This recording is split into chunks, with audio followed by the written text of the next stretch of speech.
এখানে কিন্তু কাঁচামরিচ, ক্যাপসিকাম আর পেঁয়াজ, তার সাথে আছে হলো গাজর, সিম, চিকেন, তার সাথে বাঁধাকপি আর ফুলকপি। এই ছিল আমার আয়োজন। আমি এখন এটাকে নিয়ে যাব সেদ্ধ করার জন্য। তো আসসালামু আলাইকুম এভরিওয়ান, আপনারা সবাই কেমন আছেন? আশা করি ভালো আছেন। আলহামদুলিল্লাহ আমি অনেক ভালো আছি। আমি কিন্তু এখানে চিকেন ভেজিটেবলটা রান্না করব। তার জন্য সব কিছু নিয়ে নিয়েছি। এখন সিদ্ধ করে সেটাকে রান্না করে ফেলবো।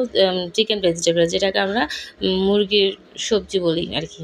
তো যাই হোক, এখানে আমি সবজিটা অলরেডি রান্না করে ফেলেছি। তার সাথে করবো হলো গ্রিল, মুরগি দিয়ে একটু গ্রিলও রান্না করব। আজকে বাচ্চারা বলছিল, তাই এইসব আয়োজন করছি। তো এখানে আমি গ্রিলের মাংসগুলি সব হাত দিয়ে মাখিয়ে নিচ্ছি, ম্যারিনেট করে রাখবো।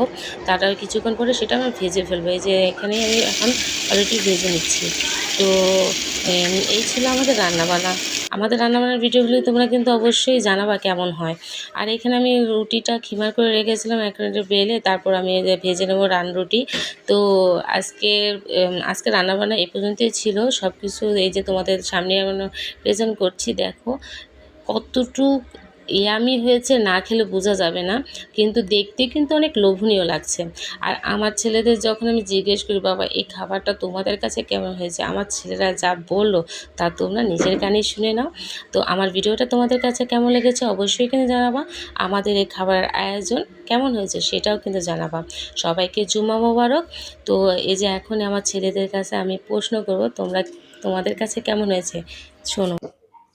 আচ্ছা সাজিদ, আজকে চিকেন গ্রিলটা, তারপরে চিকেন ভেজিটেবলটা কেমন হয়েছে রুটির সাথে? অনেক মজা, অনেক মজা। মাথার চেয়েও বড় মজা। মাথার চেয়েও বড় মজা? এর আবার কেমন মজা বুঝলাম না। অনেক মজা। আমি এই প্রথম শুনলাম, দেখি মাথার চেয়েও বড় মজা। জানি না ভাই, আপনারা যদি জানেন কেউ অবশ্যই জানাবেন, মাথার চেয়েও বড় কি মজা হয় নাকি। তো যাই হোক, আজকের খাবারটা কেমন হয়েছে তোমাদের কাছে? অনেক মজা। অনেক মজা। আচ্ছা, এটা কিন্তু সম্পূর্ণ আম্মুর হাতে রান্না করেছি, তাই না? হ্যাঁ। আচ্ছা খাও, তোমার খাওয়া দাওয়া শুরু করো। সঞ্জিত, তোমার ছোট ভাই তো বললো চিকেনটা বলে মাথার চেয়েও বড় মজা হয়েছে, আর তুমি কি বলবা আজকে খাবারটা কেমন হয়েছে? আচ্ছা তুমি আস্তে খাও, আস্তে খাওয়ার শেষে তারপর কথা বলো। বলো তো। হ্যাঁ ও ঠিকই বলেছো, অনেক মজা হয়েছে। অনেক মজা হয়েছে না? আচ্ছা ঠিক আছে। আচ্ছা তাহলে তোমরা খাওয়া দাওয়া কমপ্লিট করো। আজকে এই পর্যন্তই থাক, আগামীতে আবার কোনো রেসিপি নিয়ে আসবো। সবাইকে আল্লাহ হাফিজ বলে দাও। আল্লাহ হাফেজ। আল্লাহ হাফেজ। তো এই পর্যন্তই থাক আমাদের খাওয়া দাওয়া আর কি। সবাই ভালো থাকবেন, সুস্থ থাকবেন। আল্লাহ হাফিজ।